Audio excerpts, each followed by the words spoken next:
নমস্কার, কেমন আছেন সবাই? জীবনযাপনের আরও নতুন একটি ব্লগে আপনাদের সবাইকে স্বাগত। সকাল সকাল উঠে আজকে ব্লগটা শুরু করছি। দেখুন, কড়াইতে ভাজা বসিয়ে দিয়েছি। এটা কিন্তু হচ্ছে কুমড়ো ভাজা। আর এদিকে প্রেসার কুকারে ডাল সিদ্ধ বসিয়ে দিয়েছি, হচ্ছে ডাল সিদ্ধ। সকাল থেকে আজ রান্নাবান্না আরম্ভ হয়েছে। সব রকম রান্নাবান্নাই হচ্ছে, কিন্তু কেন রান্নাবান্না হচ্ছে সেটা জানতে হলে কিন্তু পুরো ব্লগটা দেখতে হবে। দেখুন, এখানে বেগুন ভাজা হয়ে গেছে, কুমড়ো ভাজাটাও হয়ে গেল, এখন হচ্ছে পটল ভাজা। আর এই যে আলু ভাজা সেটাও হয়ে গেছে। এবার কিন্তু চচ্চড়ি হচ্ছে, ইলিশ মাছের মাথা দিয়ে পুঁই শাকের চচ্চড়ি, সেটা কিন্তু করছে আমার মা। আপাতত আমি একটু সরে গেছি, এখন মাই রান্না করছে। এদিকে ভাতটা আবার বসিয়ে দেওয়া হচ্ছে। দেখুন, চচ্চড়ি মোটামুটি কমপ্লিট। আর দিয়ে কিন্তু মোটামুটি 5টা ভাজা হয়ে গেছে। তো আপনারা এতক্ষণে গেস করেইছেন 5 ভাজা মানে নিশ্চয়ই কোনো শুভ কাজ আছে। হ্যাঁ, ঠিকই ধরেছেন, আজকে একটা শুভ দিন। আজকের দিনটা হচ্ছে আমার খুব কাছের একটা বন্ধুর এবং প্রিয় বন্ধুর আজকে জন্মদিন। আজকে জন্মদিনের দিন প্রতি বছর ও কিন্তু আমাদের বাড়িতেই দুপুরে লাঞ্চটা করে, আমরা ওকে সেই লাঞ্চটা করাই। দেখুন, এখানে ইলিশ মাছ ভাজবার জন্য মা কড়াইতে ইলিশ মাছ ভাজতে দিয়ে দিয়েছে। তেল গরম করে ইলিশ মাছগুলো দিয়ে দিয়েছে, সেগুলো একটু নেড়ে চেড়ে উল্টে পাল্টে নিচ্ছে। ইলিশ মাছটা দিয়ে কিন্তু হবে সর্ষে ইলিশ বা ইলিশ ভাপে। খুব একটা কড়া করে ইলিশ মাছটা ভাজা হবে না। এই যে ভালো করে কড়াইতে কালো জিরে ফোড়ন দিয়ে কাঁচা লঙ্কা দিয়ে মাছগুলো একটু অল্প নাড়াচাড়া করে ভেজে তার মধ্যে কিন্তু দিয়ে দিয়েছে সর্ষে পোস্ত আর টক দই বাটা। মানে সর্ষে পোস্তটা বেটেছে, সঙ্গে টক দই মেখে একসঙ্গে দিয়ে দিয়েছে। এইভাবেই কিন্তু হয়ে যাচ্ছে। এবার ঢাকা দিয়ে দিয়েছে ইলিশ মাছটা। খুব ভালো কিন্তু টেস্ট হয় এরমভাবে ইলিশ ভাপাটা করলে। অনেকে নারকেল দেয়, তবে আজকে নারকেল বাড়িতে ছিল না, সেই জন্য আমরা দিইনি। আমরা এই সর্ষে পোস্ত একটু টক দই দিয়ে দিই। আর এই নামানোর আগে দেখুন একটু কাঁচা তেল দিয়ে দিলাম। আরে দেখুন, এখন এবার করছি আমি আর মাছের মাথা দিয়ে মুগ ডাল। মাছের মাথাটা ভেজে নিচ্ছি, একদিকে মাছের মাথা ভাজছি, আর একদিকে কিন্তু পায়েসের জন্য দুধটা জালে বসিয়ে দিয়েছি।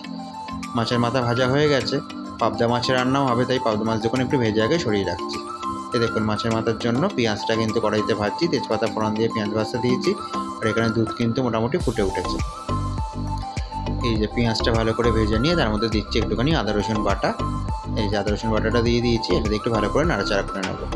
আর দিয়ে কিন্তু পায়েসের দুধটা উতলে গেছিলো, প্রচণ্ড পরিমাণে বেশি উতলেছে দুধটা, দিয়ে অনেকটা দুধ কমেও গেছে আর গ্যাসটাও নোংরা হয়েছে। কিন্তু সবাই বলে পায়েসের দুধ উতলানো ভালো, তো সেই ভালো দিকটাই মাথায় রেখে আজকের দিনটা সেটাই মাথায় রাখলাম। আর এই যে এখানে দিয়ে দিচ্ছি পেঁয়াজ, এটার মধ্যে একটু লঙ্কা গুঁড়ো, হলুদ গুঁড়ো, স্বাদ মতন জিরে গুঁড়ো এবং নুন, আর একটুখানি দেবো মিষ্টি।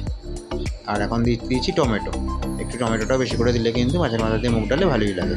দিয়ে ভালো করে এখন এই পেঁয়াজটাকে কষিয়ে নিতে হবে, যেমন করে আমার মাংসের মশলা কষাই সেরকম করেই কষিয়ে নিতে হবে। একটু কাঁচা লঙ্কা দিয়ে দিলাম তার মধ্যে। আর এবার দিয়ে দিচ্ছি মাছের মাথাগুলো। মাছের মাথা দিয়েও কিন্তু ভালো করে কষাতে হবে।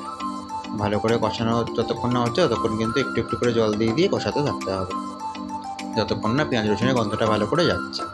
হ্যাঁ, সেখানে আমার কষানো কমপ্লিট। এবার দিয়ে দিলাম সিদ্ধ করে রাখা মুগ ডালটা। সিদ্ধ করার আগে মুগ ডালটা একটু ভালো করে ভেজে নিয়েছিলাম, সেই ভাজা মুগ ডালটা ভালো করে সিদ্ধ করে দিয়ে একটু জল দিয়ে ভালো করে নাড়াচাড়া করে ফোটার জন্য অপেক্ষা করছি। আর এখানে কিন্তু পায়েসটাও কমপ্লিট হয়ে গেছে, ডালটাও কমপ্লিট করে এবার বসিয়ে দিয়েছি মাংস। চিকেনই হবে। সেই চিকেনটা কিন্তু আলু পেঁয়াজ ভালো করে ভেজে, আজ তাড়াহুড়োর মধ্যে এতগুলো রান্না করা হচ্ছে, তো সেই জন্য আলাদা করে আর পেঁয়াজটা ভেজে আলুটা ভেজে তুলে রাখিনি। আজকে আলু পেঁয়াজ একসাথেই ভেজেছি। আর এদিকে এখন মা করছে চিংড়ি মাছের মালাইকারি।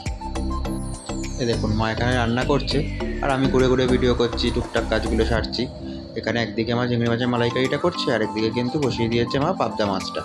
পাবদা মাছটাও কিন্তু মোটামুটি একটু হয়ে যাবে। দেখুন, বলতে বলতে কিন্তু পাবদা মাছটা এখানে হয়ে গেছে। একটু বেশি করে টমেটো দিয়ে পেঁয়াজ দিয়ে পাবদা মাছের ঝাল করেছে। আর এখানে এখন করছে কাতলা মাছের ঝাল। এই যে আমার এই বন্ধুটারই জন্মদিন, দেখতে দেখতে বন্ধুটা এসেও গেল। এখন প্রায় দুপুর 1:30 মতন বাজে, বাড়ি থেকে এখন ঢুকলো।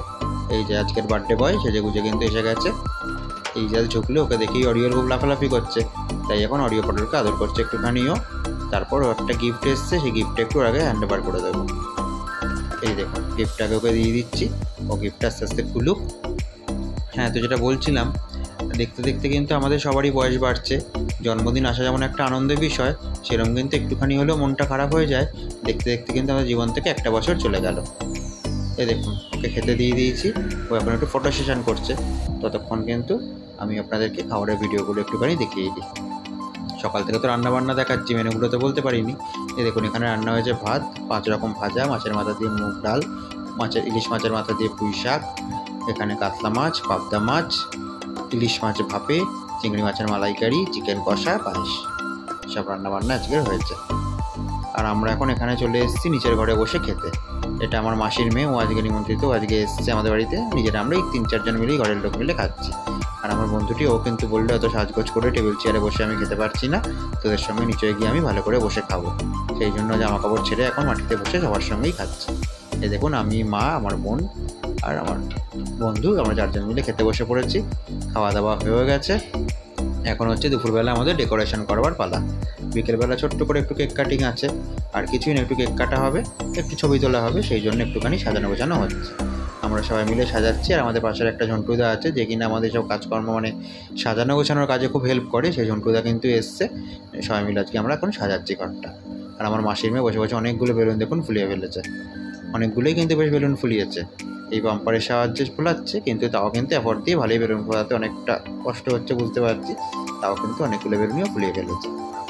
এই যে এইসব বেলুনগুলো দিয়েই কিন্তু ব্যাকগ্রাউন্ড ডেকোরেশনটা হবে বার্থডে। যতই হোক বার্থডে পার্টি বলে কথা, একটু সাজুগুজু করে না কেক কাটতে তো ভালো লাগে না, সেই জন্য কিন্তু এই যে সাজানোটা হচ্ছে আজকে। আসলে আমাদের সবারই ছোটোবেলায় তো বাবা মা যেরকম যেরকমভাবে পারে সেরকমভাবে জন্মদিনটা পালন করে। মায়ের হাতে নিজে তৈরি করে দেওয়া পায়েস খাইয়ে, টুকটাক বন্ধুবান্ধবদেরকে ডেকে। ছোটোবেলাটা আমারও বড্ড মনে আছে, যে কোনো জন্মদিনেই কিন্তু আমাদের আশেপাশে সব বন্ধুবান্ধব যে কজন আছে, স্কুলের যে কটা ফ্রেন্ড আছে, সবাইকে সন্ধ্যাবেলা ডাকা হতো, একটা কেক কাটা হতো, একসঙ্গে সবাই মিলে লুচি মাংস খাওয়া হতো, ছোট্ট ছোট্ট সবাই গিফট পেতাম। সেটা একটা আলাদা অন্যরকম আনন্দ ছিল। এখন তো সবাই বড়ো হয়ে গেছি, সবাই যে যার কর্মব্যস্ততায় ব্যস্ত হয়ে পড়েছি, সেরকমভাবে হয়তো আগের মতো না সেই জন্মদিনটা পালন করা হয় না। কিন্তু তবু যখন বন্ধুকে একটু আনন্দ দিতে পেরেছি, বা যখন বন্ধুর জন্য একটু আনন্দ করার মতো মুহূর্ত শেয়ার করতে পারছি, সেই জন্য সেই লোকটা সামলাতে পারলাম না। সেই জন্যই কিন্তু ওকে আজ একটা সারপ্রাইজ দিলাম। কিন্তু সাজগোজ সব কমপ্লিট করার পর যখন বিকেলে কেক কাটা হচ্ছে, তখন আমি ভিডিও করতে ভুলে গেছিলাম। সেই জন্য ছোটো ছোটো করে আমার বন্ধুরা যেটুকু ক্লিপ রেডি করেছে, সেইগুলো দিয়ে আজকের এই ব্লগটা আমি শেষ করলাম। সারাটা দিন অনেক আনন্দ করে কাটালাম। আশা রাখবো আমার বন্ধুটিও সারাটা জীবন যেন আনন্দ করেই কাটাতে পারে। আজকের ব্লগটা তাহলে যেখানেই শেষ করলাম। সবাই ভালো থাকবেন, সুস্থ থাকবেন।